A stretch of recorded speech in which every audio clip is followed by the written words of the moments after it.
Justice tonight, 40 years after a Lone Tree man's murder in Colorado. Today, a judge sentenced Michael Jefferson to 32 years behind bars for the death of Roger Dean.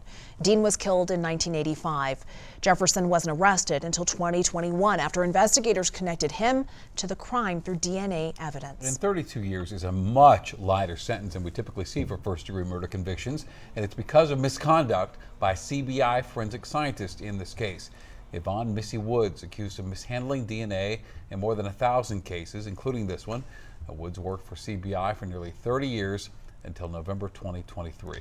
Tonight, Denver 7 investigates, looking into the toll this investigation into Woods is taking on the entire state of Colorado. Investigative reporter Natalie Chuck in the studio, and you spoke with lawmakers who call this whole thing unacceptable. Yeah, and as unacceptable as they might feel this is, everyone we've spoken with does agree that this is something that has to be addressed. An investigation this size, it sucks up resources, it is expensive, and it is back in the headlines as lawmakers continue pushing to find more efficient ways to fix the problems left behind.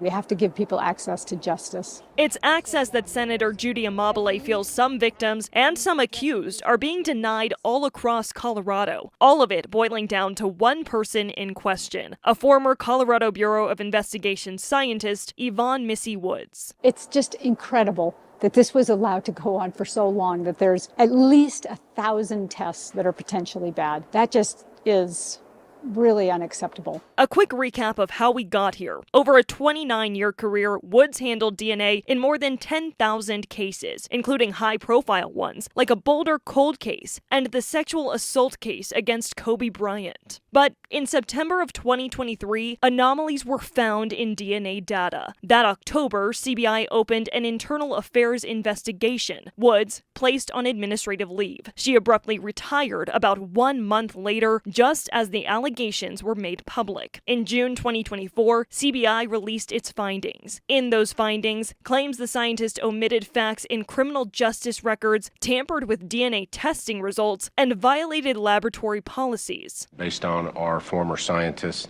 and her misgivings, we are experiencing a backlog.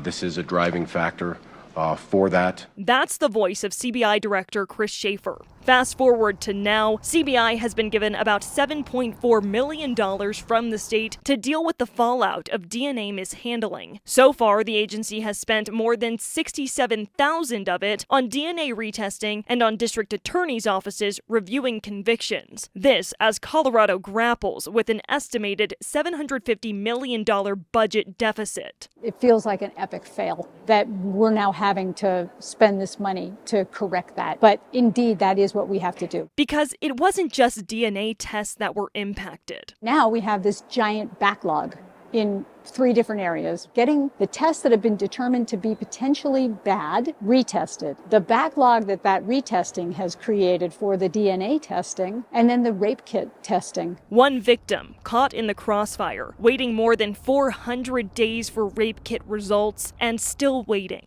How can we expect people to report crimes like this when the process is so brutal for their survivor? We've already been through so much. A spokesperson for CBI acknowledged an average turnaround time of more than 500 days is too long. The agency is hiring additional DNA scientists and devoting resources with a goal of getting that turnaround time down to 90 days. One way or another, we have to make sure that we correct for the problem that we allowed to happen.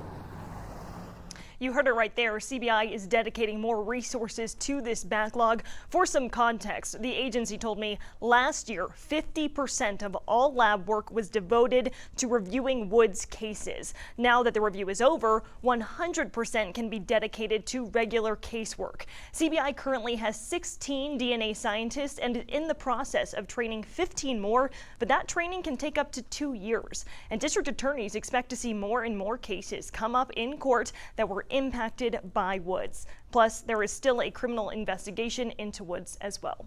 In studio, Natalie Chuck, Denver 7. All right, Natalie, thank you for that. And Denver 7 has been closely following this case for over a year now. I encourage you to scan the QR code on your screen or go to denver7.com to find our continuing coverage.